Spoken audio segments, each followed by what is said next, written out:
Here I have OUKITEL C33, and today I'm going to show you how to enable power saving mode on this device.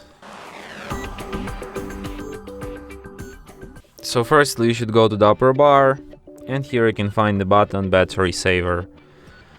So by tapping it once you can switch this mode. By holding your finger on it you can access some of its settings. For example, you can set up a schedule based on percentage, like at 15% battery this mode will be turned on automatically, and you can set it to turn off when your device is charged above 19%. So yeah, and that's it. Thanks for watching. If you find this tutorial useful, don't forget to hit that like button and subscribe to our channel.